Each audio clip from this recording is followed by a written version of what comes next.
Bismillahirrahmanirrahim. Assalamualaikum warahmatullahi wabarakatuh. Perkenalkan, saya Ainan Radia dengan NIM 901001180016. Nah, kali ini Ainan akan menjelaskan materi tentang akad syirkah. Namun, sebelum lebih lanjut kita membahas lebih jauh tentang apa itu akad syirkah, di sini Ainan mengangkat 4 tujuan pembahasan sesuai dengan apa yang diberikan oleh ibu dosen, atau bisa kita katakan bahwa ini merupakan 4 indikator pencapaian. Yang pertama yaitu definisi akad syirkah, yang kedua dasar hukum akad syirkah, yang ketiga jenis-jenis akad syirkah, yang keempat bagaimana implementasi atau aplikasi akad syirkah dalam lembaga keuangan syariah. Nah, kita bahas indikator yang pertama. Secara bahasa atau etimologi, syirkah berasal dari bahasa Arab dari kata ishtirak yang artinya perkongsian. Sedangkan Wahbah As-Suhaili juga ikut mendefinisikan secara bahasa bahwa syirkah merupakan bercampurnya modal dengan modal yang lainnya sampai tidak bisa dibedakan di antara keduanya. Nah, secara terminologi atau secara istilah bisa kita simpulkan bahwa akad syirkah ini merupakan akad perkongsian, perserikatan ataupun bentuk kerjasama antara dua orang atau lebih yang dimana dalam bentuk usaha barang dan jasa, yang dimana risikonya ditanggung bersama dan juga keuntungannya dibagi sesuai dengan kesepakatan bersama. Nah, apa sih dasar-dasar hukum dari akad syirkah ini? Akad syirkah ini dijelaskan dalam Al-Quran surah An-Nisa dan Al-Quran surah As-Sad. Dalam hadis pun dijelaskan tentang akad syirkah ini.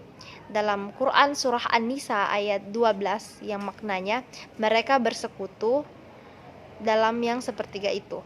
Sedangkan dalam Quran surah As-Sad ayat 24 berbunyi, dan sesungguhnya kebanyakan dari orang-orang yang berserikat itu sebagian mereka berbuat zalim kepada yang lain kecuali orang-orang yang beriman dan mengerjakan yang saleh, dan amat sedikitlah mereka ini.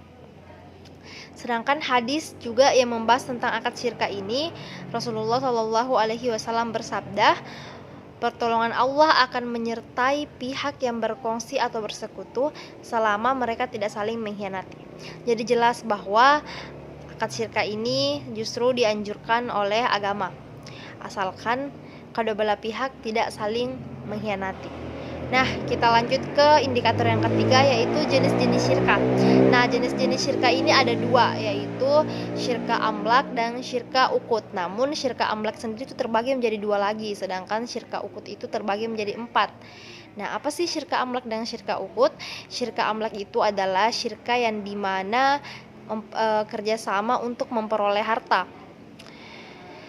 Syirkah amlak ini terbagi lagi menjadi dua, yaitu syirkah amlak perkongsian sukarela dan perkongsian terpaksa.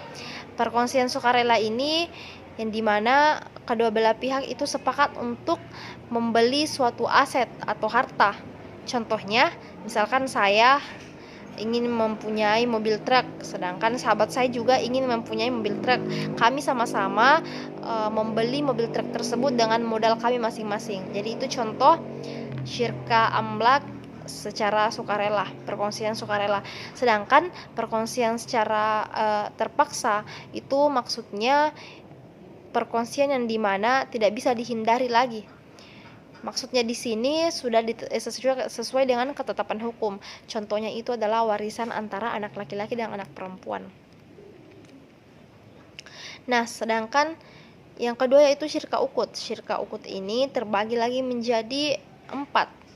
Ada syirkah inan, ada syirkah abdan, ada syirkah wujuh, dan syirkah mufawwadah. Nah, syirkah inan ini adalah syirkah bentuk kerjasama dua orang atau lebih yang dimana semuanya itu sama-sama memberikan kontribusi amal dan mal.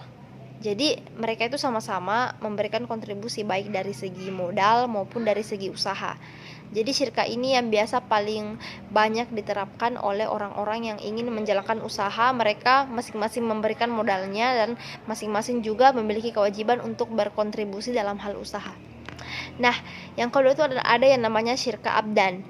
Syirkah abdan itu adalah kerjasama antara dua orang atau lebih yang dimana ini kontribusinya hanya dari segi amalnya saja atau dari segi usahanya saja, tapi tidak berkontribusi secara mal atau modal.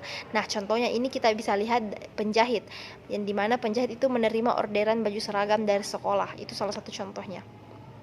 Kemudian yang selanjutnya ada syirka wujuh.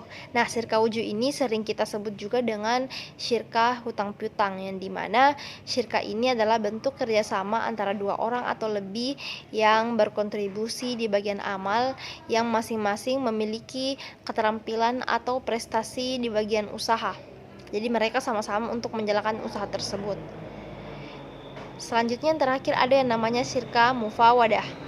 Syirka mufawadah ini kerjasama antara dua orang atau lebih yang dimana gabungan dari syirka inan, syirka abdan, dan juga syirka wujuh. Nah, syirka ukut ini sendiri memiliki berbagai macam syarat. Yang pertama, syaratnya itu bisa diwakilkan. Yang kedua, keuntungannya itu harus jelas, jumlah keuntungannya itu harus jelas. Yang ketiga, bagian keuntungan yang diberikan hendaknya tidak dapat terbedakan. Maksudnya, tidak dibenarkan salah satu pihak yang menentukan keuntungan. Jadi semua pihak itu harus sama-sama bersepakat untuk menentukan keuntungan, bukan ditentukan oleh satu pihak saja. Kemudian kita masuk ke indikator yang keempat, yaitu bagaimana sih aplikasi atau implementasi akad syirka dalam lembaga keuangan syariah. Nah, dalam implementasi syirka dalam lembaga keuangan syariah, ada beberapa pembiayaan yang diberikan. Yang pertama ada pembiayaan dalam modal kerja. Nah, dalam hal ini, dalam hal modal kerja itu bisa dialokasikan untuk industri, konstruksi, dan juga perdagangan dan jasa. Yang kedua ada yang namanya pembiayaan investasi. Nah, pembiayaan investasi ini biasanya diberikan untuk perusahaan yang bergerak dalam bidang industri. Dan yang terakhir itu pembiayaan secara induksi. Nah, indikasi. Pembiayaan secara indikasi ini baik untuk kepentingan modal kerja maupun investasi. Terus bagaimana mekanismenya untuk mengajukan akad syirka dalam lembaga keuangan syariah?